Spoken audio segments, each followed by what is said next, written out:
Beliau berkata, atahzamu bil du'ai wa tazdarihi wa la tadri bima sana'a du'a'u. Kau jangan main-main terhadap doa. Kau tidak tahu. Andai kata doa bertindak, doa itu kalau bertindak melebihi bom atom. Doa itu kalau bertindak seperti orang hidup mau mati saat itu dengan hanya satu kerak hati orang yang dikabulkan doanya bisa mati. Yang mati bisa hidup. Itu doa. Bagaimana Sultanul Auliya Syekh Abdul Qadir Jailani kata sallallahu alaihi tatkala menghidupkan yang mati, sehingga ada satu hari yang dicabut rohnya, berapa ribu yang dicabut rohnya. Di saat itu, di hari itu dikembalikannya, dihidupkannya oleh Allah. Itu dengan doa. Itulah kehebatan doa.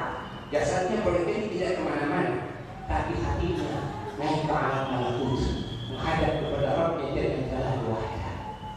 Memohon kepada Rabbnya, karena sudah menjadi kekasih Allah, maka Rabbnya langsung mengabulkannya. Dari itu perkara yang mustahil menurut adat bisa terjadi.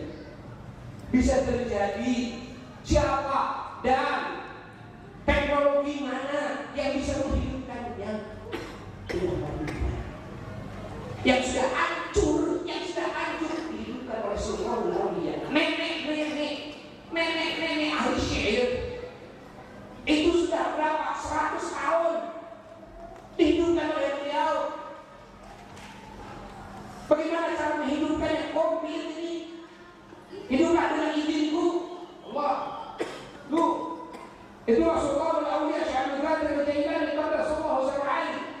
Maka ada dua orang yang bertengkar pada mengaku keagungan agamanya masing-masing. Orang Nasrani dan orang Islam. Orang Nasrani, kalau saya lebih bagus. Orang Islam enggak, saya lebih bagus. Sampai kepada menyeret bahwa Nabi Isa masyhur pernah menghidupkan yang sudah mati. Tapi saya tidak mendengar Nabi Muhammad menghidupkan yang sudah mati. Dan sesungguhnya di dalam riwayat ada bahwa Rasulullah SAW pernah menghidupkan beberapa kali, menghidupkan ibunya, menghidupkan ayahnya, dihidupkan lagi. Dan supaya membacakan kalimat syahadat untuk apa? Untuk menjadi umat beliau, sehingga berhak mendapat syafaat beliau sallallahu alaihi wasallam. Siapa lagi? Ada lagi putra sahabat, anak kecil yang terbakar kedua-duanya, sudah ditutup pakaian, diumpetin nama sahabat. Karena Rasulullah mau makan di rumahnya. Begitu Rasulullah mau makan, Rasulullah tidak mau makan. Kalau kemana? Kedua anak lagi tidur dengan Rasulullah. Padahal sudah mati, sudah gosong badannya, masuk ke apa? Habu. Apa itu habu?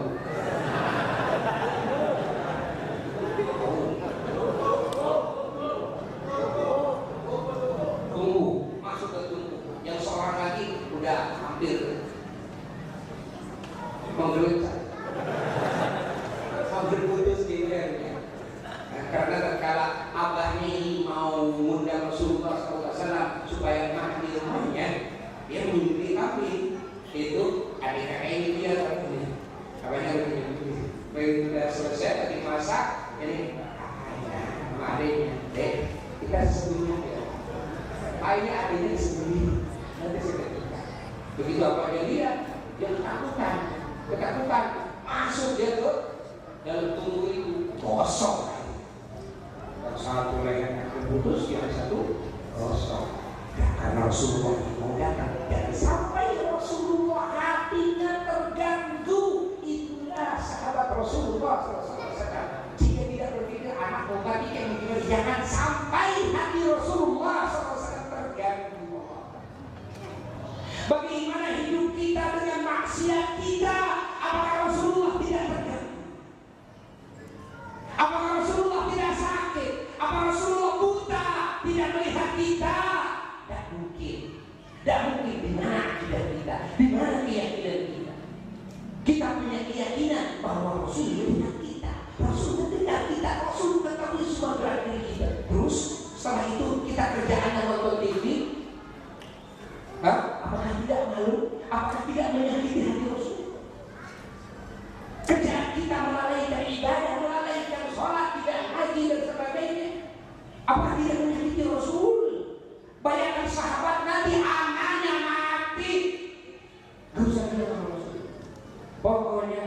Soalnya apa? Istrinya pernah masak, suaminya masak. Lihat dalam kitab tarikh ini masyhur. Oh, Rasulullah begitu. Senyum semuanya. Senyum loh di hadapan Rasulullah SAW. Tanya di mana keluarga? Dan ibu Rasulullah berkata, bersabdalah aku, saya tidak mau makan kecuali beserta kedua anak. Waduh, bingung harus jawab bagaimana. Akhirnya berjujurlah air mata. Suami istri aku harus gimana? Menjawabnya harus gimana? Bagaimana Rasulullah selanjutnya? Rasulullah selalu memanggil kedua nama kedua anaknya. Begitu dipanggil oleh Rasulullah, bangun hidup lagi, hidup lagi. Tidak ada bekas di lehernya, darahnya penuh, namun tidak ada bekasnya. Yang tadi gosong ibarat debu yang nempel di badannya, kibli-kibli. Ada apa? Ini Rasulullah. Ini suaminya kaget, istrinya kaget. Oh bisa begini ya. Itu hanya panggilan Nabi itu. Panggilan Nabi itu jangan sama manusia. Sama ini aja apa? Batang kayu yang sudah tidak hidup. Ini apalagi kita mendengar riwayat orang kurma yang dipanggil oleh Nabi. Dalam hadis itu dikatakan bahwa Rasulullah SAW dan kala beliau mau hajat, beliau memerintah seorang sahabat untuk memanggil pohon kurma itu dulu. Tolong panggilkan pohon kurma, saya akan qada hajat. Datang pohon kurma, wahai pohon kurma, kalian dipanggil oleh Rasulullah SAW. Rasulullah mau qada hajat. Pohon kurma langsung bergerak, mencabut semua akarnya dari yang besar sampai yang kecil, sekebun. Terus dan mengelilingi jasad Rasulullah SAW sampai sahabat itu mengatakan, boro-boro melihat kulit Rasulullah SAW, melihat pakaiannya pun saya tidak bisa. Saking rapinya ini. Bagaimana pohon kurma menutup jasad Rasulullah SAW. Setelah itu pohon kurma bergerak lagi kembali lagi kepada asalnya. Dan setelah itu aku, kata sahabat itu, menggali tanah itu. Aku tidak temukan apa-apa kecuali wangi yang tiada bandingnya. Allahumma sholli wa sallim wa barik alaihi wa ala alihi wa sahbihi. Arti maulid yang berikutnya adalah isi makan. Apa isi makan? Yakni menunjukkan tempat. Artinya bagaimana? Tempat dilahirkan Sayyidina wa Maulana Muhammad adalah tempat yang diagungkan, sehingga dinas dalam kitab-kitab fikih, dinas di dalam bab haji itu diceritakan tentang tempat-tempat maqamul ijabah. Siapa orang yang ingin dikabulkan doanya di Makkah, di Madinah, ulama telah membahas di sana ada tempat-tempat ijabah doa, di mana di luar itu tidak ada tempat ijabah doa, ada juga saat ijabah, tapi di sana banyak sekali tempat-tempat ijabah walaupun di saat yang mana saja. Mana adalah tempat dilahirkan Sayyidina wa Maulana Muhammad. Dan maka menjadi hebat, menjadi agung justru karena Zakiyatul Mustafa Muhammad lahir di sana. Begitu pula Madinah menjadi hebat karena Zakiyah Rasulullah SAW bersemayam di sana, sehingga tidak ada tanah teragung kata dengan tanah surga. Tidak ada kecuali turbah tanah di mana jasad Rasulullah SAW nempel di tanah itu, yakni makomnya Rasulullah SAW. Dia dikatakan dalam salawat, wa khayyam fi yarud. Ada apa itu salawatnya? Al-Fasallallah ala zainil wujud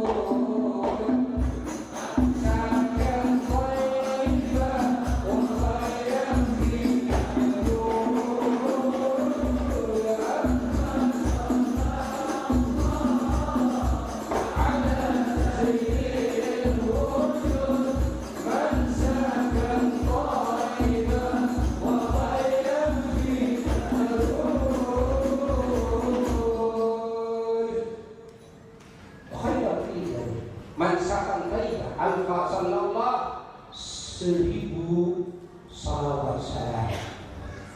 semoga tercurahkan kepada insan Zainul Wujud. Zainul Wujud adalah keindahannya semua keadaan, hiasannya semua makhluk Allah.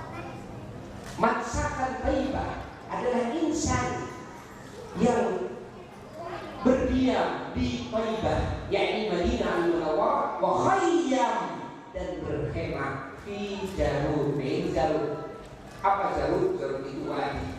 Jarud itu adalah lembah. Jarud itu adalah tanah, yang dimaksud adalah tanah di mana jasad Rasulullah SAW bersandar di sana, yang disebut oleh sebagian pengantin adalah turbatun Nabi Sallallahu Alaihi Wasallam, sehingga banyak orang yang dikabul doanya cuma karena tawassul dengan turbahnya Rasulullah, dengan tanah di mana jasad Rasulullah bersandar di sana, yaitu turbah Rasulullah Sallallahu Alaihi Wasallam yang lebih agung daripada tanah surga. Allahumma salli wa sallim wa barik alaihi. Ya. Dan sangat mendapatkan kehadiran dan curahan, tausiah, nasihat, doa, arahan daripada habibana yang mulia, Syekhuna, guru kita bersama, wa mursyiduna, wa imamuna, wa uswatuna, wa qudwatuna, Habib Begin hafizahullah ta'ala wa mata'ala Allah bi kulli hayatih. Kita doakan supaya selalu berpanjangkan umurnya, disehatkan, dikuatkan, digagahkan di dalam taatnya, di dalam mendidik umat ini. Kita doakan pesantren yang diberkahkan dan semuanya putra muridnya dan ahlul bait khususnya oleh Allah selalu dijaga dari segala kejelekan. Kita doakan terus ya. Karena kita mau mengambil daripada barakah beliau sedikit di akhir kalimat yang akan kita lontarkan, bahwa nanti berbicara maulid ulama. Jadi di lahir tempat, di lahir waktu, di lahir ada lagi. Maulid itu adalah nilai-nilai kelahiran. Ini nilai-nilai kelahiran Rasulullah Sallallahu Alaihi Wasallam, bahwa beliau dilahirkan membawa nilai tertinggi, yang nilai ini bermanfaat dan menjadi anugerah terbesar bagi umatnya, sehingga umatnya ini menjadi khairul umam. Kenapa? Karena nilai yang lahir daripada kelahiran Nabi besar Muhammad Sallallahu Alaihi Wasallam, yakni iman, yakni Islam, yakni ihsan, yakni ilmu, yakni ahkam syar'iyyah, yakni al-amal salihat, yakni al-akhlaqul karimah, yakni al-adabul hasanah, yakni al-kalimatul thayyibah, al-aqidah as-sahihah, al-aliyah, al-thabinah, al-qayyimah. Itulah nilai-nilai yang diwariskan dan dilahirkan daripada baginda Sayyidina wa Maulana Muhammad. Siapa orang yang mengambil bagian dari nilai ini, maka dia menjadi manusia agung pula. Kenapa wali menjadi wali? Karena mengambil nilai kelahiran Rasulullah SAW.